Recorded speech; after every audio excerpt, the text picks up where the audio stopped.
আসসালামু আলাইকুম। আশা করছি সবাই ভালো আছেন। নতুন একটি ভিডিওতে সবাইকে স্বাগতম। আমার ভিডিও ভালো লাগলে অবশ্যই আমার চ্যানেলটি সাবস্ক্রাইব করবেন, লাইক করবেন এবং কমেন্ট করে আপনার মতামত জানাবেন। ভিডিওটা কেমন হয়েছে বা কিছু জানতে পারছেন কিনা বা কিছু জানার দরকার কিনা সেটাই। তো আজকের ভিডিওতে আমি কয়েন প্ল্যান সম্পর্কে বলবো। কয়েন প্ল্যান কীভাবে রিপোর্টিং করবেন, কীভাবে চারা তৈরি করবেন বা কীভাবে সুন্দর একটা শেপ দিবেন বা সুন্দর একটা মানে ভুসি টাইপের গাছ তৈরি করবেন। তো এই গাছটা আমি 5-6 মাস আগে লাগিয়েছিলাম।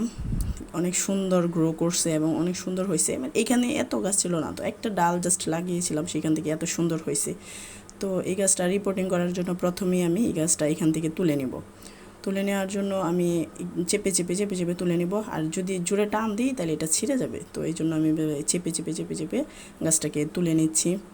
আর এই গাছটা খুবই মানে সুন্দর একটা গাছ এবং খুবই লো মেনটেনেন্সের একটা গাছ। এত যত্নের প্রয়োজন হয় না, আপনি জাস্ট এইভাবে মাটিতে রেখে দিলেও হয়ে যাবে। ঠিকমতো শুধু পানি দিতে হবে। মানে এই গাছটা পানিতে খুব ভালো হয় এবং কি মাটিতেও হয়, মাটিতেও আরও বেশি সুন্দর হয়। কিন্তু পানি ছাড়া এই গাছটা থাকতেই পারে না। মানে অন্য গাছে পানি না দিলেও চলবে, কিন্তু এই গাছ পানি না দিলে দেখবেন যে এই পাতাগুলা কেমন ঝিমিয়ে গেছে। আবার পানি দেওয়ার সাথে সাথে সাথে সাথে না, মানে কিছুক্ষণ পরেই দেখবেন পাতাগুলো আবার সতেজ হয়ে গেছে। মানে এই গাছটার পানিটা খুব প্রয়োজন। পানি ছাড়া এই গাছটা একদমই থাকতে পারে না।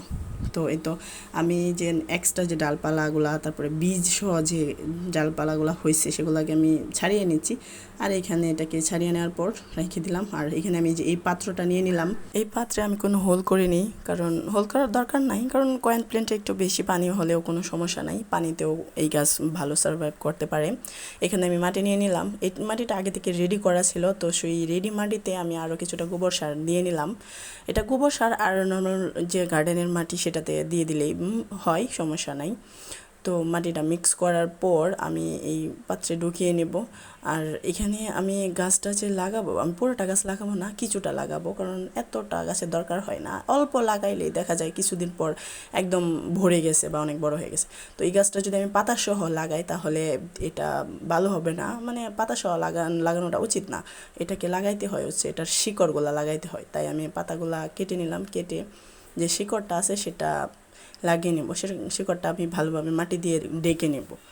তো আপনারা দেখতেই পাচ্ছেন এই গাছটা খুবই একটা মানে ভালো গাছ এবং কি খুবই লো মেনটেনেন্স। আর এখানে কিছু মাটি কম পড়েছিল, তো আমি মাটি দিয়ে নিচ্ছি। আপনারা চাইলে এই গাছটা ঘরের ভিতরেও রাখতে পারবেন। টেবিলের উপর এই গাছটি রাখলে খুব সুন্দর দেখায়। তো এই তো আমি গাছটিকে বারান্দায় রেখে নিলাম। এখন আমি এটাকে পানি দিয়ে নেব। এই গাছটাতে পানি একটু বেশি হলেও কোনো সমস্যা নাই, বরঞ্চ কম হলে সমস্যা।